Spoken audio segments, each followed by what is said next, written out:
Yo, what's up YouTube? It's your boy Zeta, and a little while ago I made a video explaining why Dragon Ball Super is outerversal, and with the new release of the new Super Saiyan 4 Gogeta and Dokkan, I thought it would be reasonable to make a video of explaining why Dragon Ball GT is outerversal. I mean, it's only fair that I made one for Dragon Ball Super, so to respond in kind, GT also gets one as well. So without further ado, let's get into the video of explaining why Dragon Ball GT is outerversal. The first thing we need to understand is what is the definition of outerversal. According to most power scaling definitions, the definition of outerversal is something with essentially no dimensional limitation. In other words, being unbounded by the concepts of space and time or transcending dimensionality as a whole. Now, does Dragon Ball GT actually meet this criteria in terms of power scaling? And the answer is undoubtedly yes. This is because in the Dragon Ball GT story, we are met with a place called the Sugoroku space, which is a realm that Goku was sent to after being warped by Baby's Revenge Death Ball. Now, I know you're probably wondering, how does any of this get to outerversal? Well, I'm gonna explain using logic. Yeah, I know, very rare in this community now, is it? The Sugoroku space is the place in question that meets the criteria for outerversal scaling in Dragon Ball GT, so let me explain using some simple logic on why this gets to outerversal. Okay, so number one, anything that exists outside of space and time conceptually is outerversal existentially. This is very true. This is literally ABC of what the definition of outerversal is. Number two, the Sugoroku space exists outside of time and space conceptually. Pay attention to this. I'm gonna get back to number two later.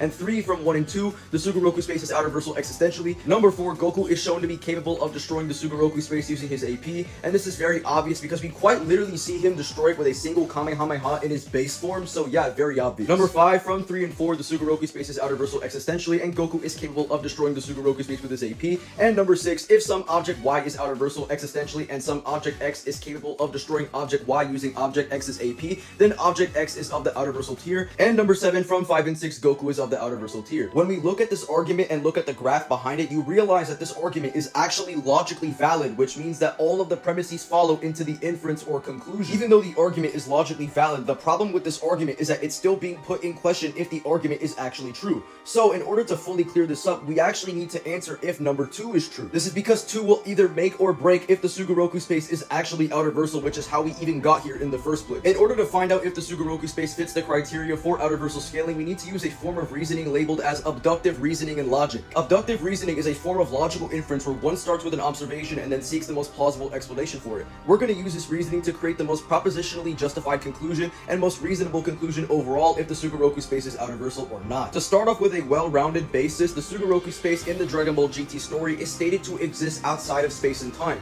But what form of time does the Sugoroku space exist independently from? It could be outside of the universe space-time. It could be outside of conventional space-time like 4D, 5D space-time. This is where abductive reasoning comes into play to make the most plausible conclusion of what form of time the Sugoroku space is not bounded by. Thankfully though, the Chozenshu, which is the remastered version of the Daizenshu, which is the official Dragon Ball encyclopedia, actually gives us some answers on what is the most plausible conclusion that we can make. But before I get into that, let's actually create an abductive argument, and then I'll show the scans for that abductive argument so everything's just gonna logically follow and be true. So number 1, the Sugoroku space is similar to the subspace. This is true because the Chozenshu quite literally explains that the Sugoroku space and the hyperbolic time chamber are similar examples of the subspace. Number 2, the Sugoroku space lacks space and time, which I showed earlier in the video. And number 3, the subspace exists outside of space and time conceptually. If you read what the Chozenshu says that the subspace lacks the concepts of space and time and is separated from any area. Number 4, from 1, 2, and 3, the Sugoroku space is similar to the subspace. The Sugoroku space lacks space and time, and the subspace exists outside of space and time conceptually. Number 5, if some object X is similar to some object Y, object X lacks space and time, and object Y exists outside of space and time conceptually, then object X plausibly exists outside of space and time conceptually. And finally, number 6, from 4 and 5, object X plausibly exists outside of space and time conceptually. Given the abductive reasoning that I just provided to you, it now creates the most plausible conclusion that when they say outside of space and time for the Sugoroku space, it's in context talking about being outside of the concepts of space and time,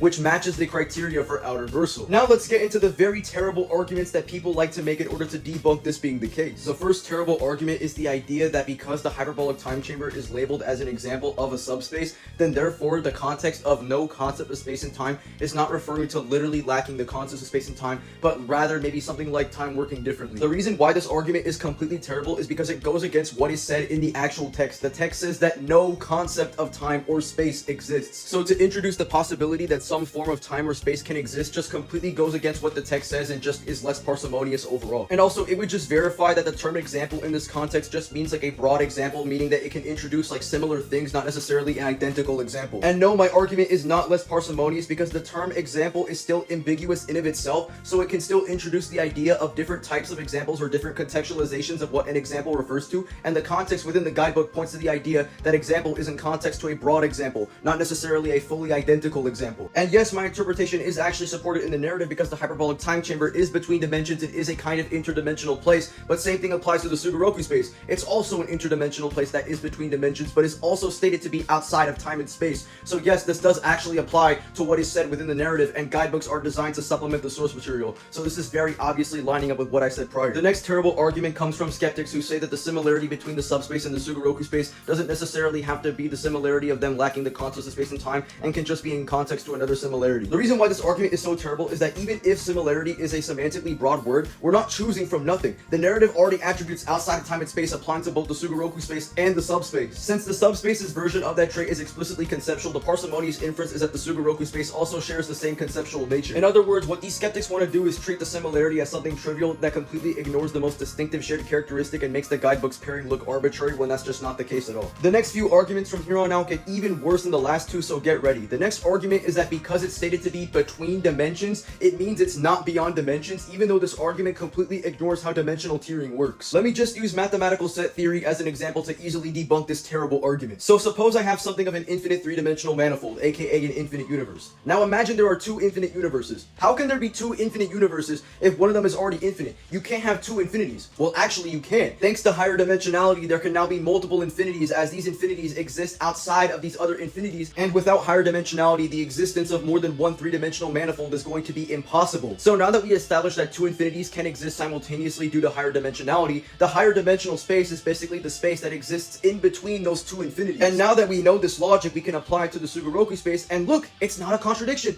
Oh my god, guys, bro, it's magic, bro. Oh my god. The next very terrible argument is that GT Goku doesn't scale to the Sugoroku space because the Sugoroku space dimension was already being broken down, so all Goku was doing was just speeding up the process with a Kamehameha and busting out of there. First of all, this feat would still be outerversal for GT Goku, and also that's not even what happened in Dragon Ball GT. The game was breaking down, not the Sugoroku space. If the game breaks down, then Goku's still able to wander in between dimensions because the Sugoroku space is quite literally the space that's between dimensions. So the fact that Goku would still be able to wander in between dimensions quite literally destroys this argument, and the semantics are genuinely terrible. The next argument is basically, oh dude, just because you like the concept of time and space doesn't mean you transcend it. You have no idea how many times I've heard this low-tier argument. So first of all, there's absolutely no possibility of something lacking the concept of time and space and not being outerversal, unless if it was something like a void, which even then, a void is quite literally nothing. Nothing lacks the concepts of space and time and doesn't transcend it. Kind of answering my question, not gonna lie, because a void is nothing, bro. It's nothing, but the Sugoroku space is not a void. It exists. Also, the only other example of something lacking the concepts of space and time and not transcending anything is like the internal mind, which is like open to like internal concepts, but the Sugoroku space is not something internal. It's external. Also, the idea of lacking the concepts of space and time is the equivalent to 0D is the stupidest thing I've ever heard, because 0D analytically is still spatial. It's a space in topology. It's a topological space in mathematics. So this whole argument is stupid,